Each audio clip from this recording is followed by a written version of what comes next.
All right, I'm gonna try to make a video today. I haven't made very many videos, so uh, bear with me a little bit, laugh a little bit. Every time I get stalled, I always do I've always done that. So while I'm saying my brain's changing gears so I can remember what I'm even talking about. So, but basically, I've been several groups on Facebook, and people are talking about buying bonnie plants or whatever kind of plants, buying them in these little 4-inch pots and taking them home, planting them, and they're wondering why the leaves are falling off of them later, why they have get diseases, why. Some people even say, I made the mistake of getting them at Lowe's, or I made the mistake of getting them at Home Depot or Walmart. It really doesn't matter where you get a plant. Uh, to say that, oh, I messed up and got it from Lowe's and it had disease, well, they're all going to have disease at some point or another, and that's the reason why you need to fight it. Not so much in drier states. If you're somewhere dry, you're not going to have that much disease.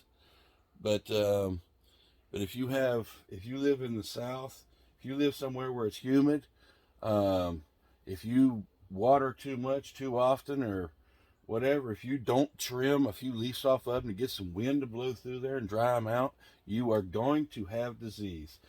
If you do not trim your plants for disease, disease will spread. Um, it lives in everything else in your garden. It lives underneath the squash. It lives in the beans. It lives everywhere. Tomatoes are just susceptible to so many diseases that live everywhere, and the other plants aren't as affected by it. So, uh, tomato rule number one, pretty much, is don't do anything else in the garden before you do your tomatoes. If you go in your beans and then you go in your tomatoes, well, everything that you got in your hands and your clothes in the beans is now going to be on your tomatoes.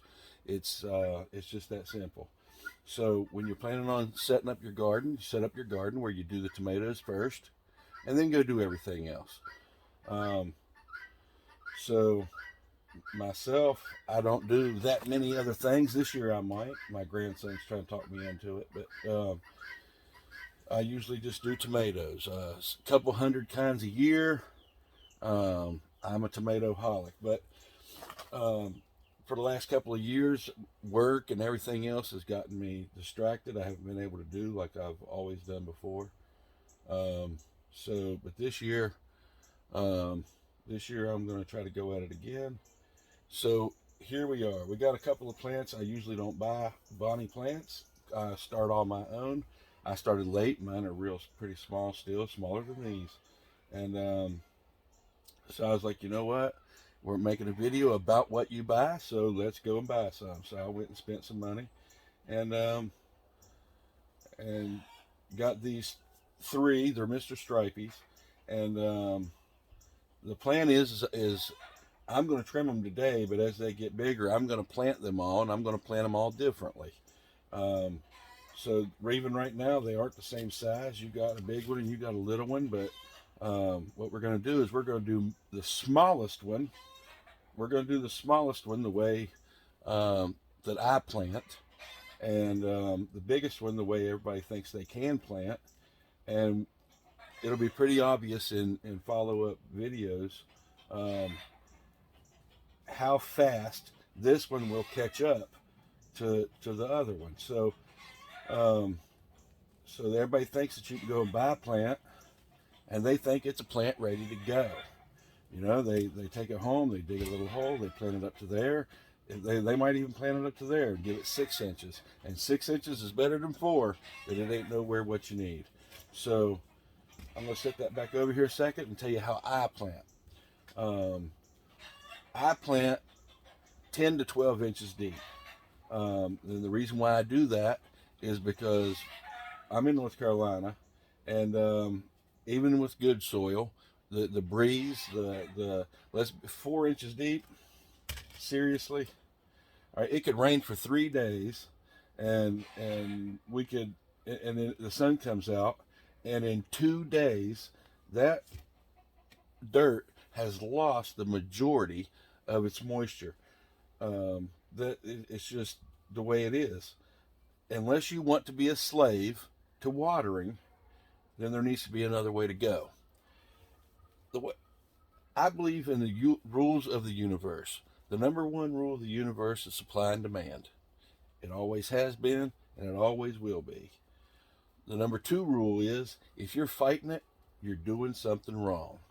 So it's just if you provide what they need when they need it, then it's all gravy. And if you don't, it's going to be gristle. You're going to be fighting it. You're going to be watering. You're going to be a slave to water, and you are going to train your tomato for you to water it. You're training it. It's like feeding a wild animal. You feed a possum on the porch, and then it has babies. The babies, that's all they know. Just like that plant is all they know is getting watered. If you stop feeding them, they have no clue how to take care of themselves.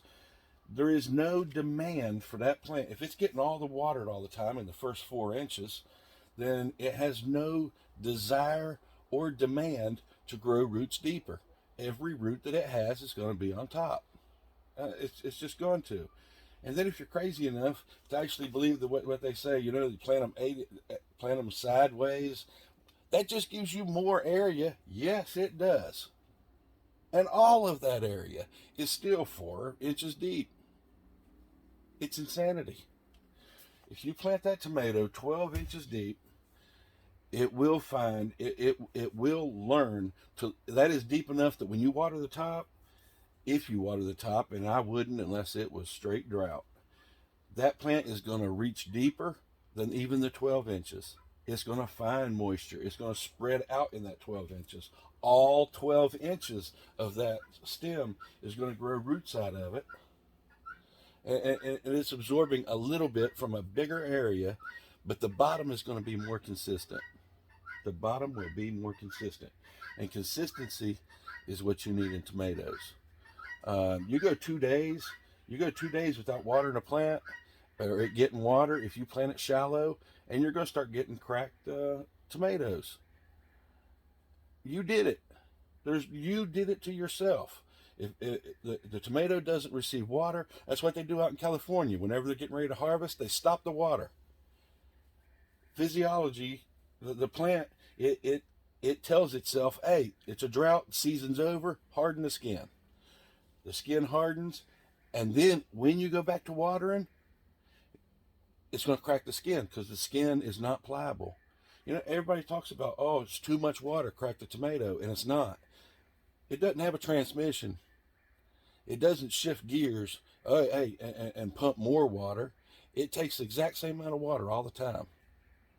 And if the tomato is pliable and it can grow, it's going to grow. And if it can't, it's going to bust. It's that simple.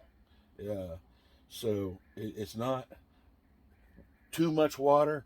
Crack the tomato is ridiculous. It's not enough water, then water.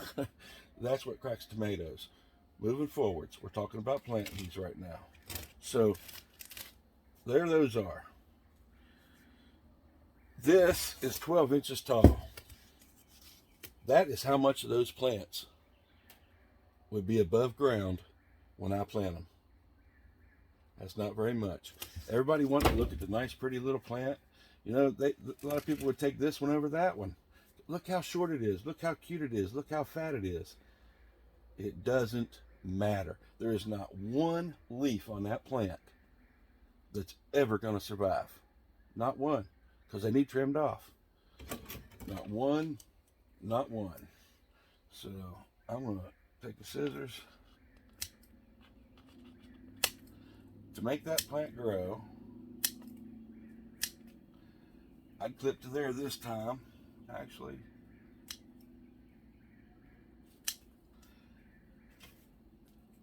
Now that plant is not going to spend energy trying to turn this into that. All that energy, all that growth, for what? That's got to go too, and it will in just a few minutes. Now it's going to spend all this energy making those go up. And it has to go up. That's the dirt line. And then on top of the dirt line is another 12 inches of splash zone.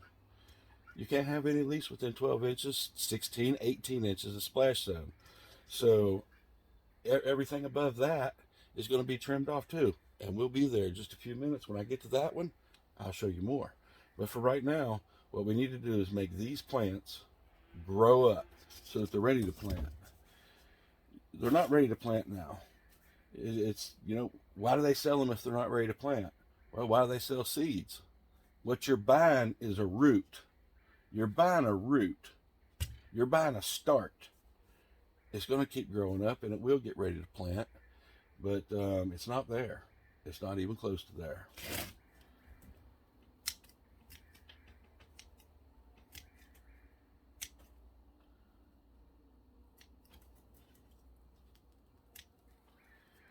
Now, on this one right here, it's got a sucker coming off the side right there. It's going to be underground, and that's okay with me.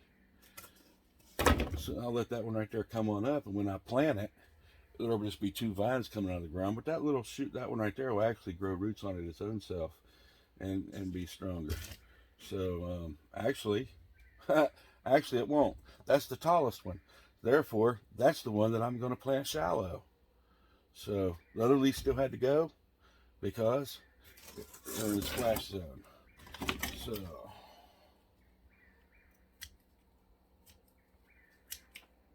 this one, I reckon, will be the one. I'm trimming all this off so that it can grow up a little bit more. This one will probably be the one that I plant on its side. That one will be planted shallow. This one will be planted on its side. This one will be planted deep. That one's going to look a lot better for a while, and this one will absolutely, unequivocally beat the other ones out because it will have more. All this stem is going to grow roots on it. All of it. It'll have roots everywhere. All right, get these out of the way. Now,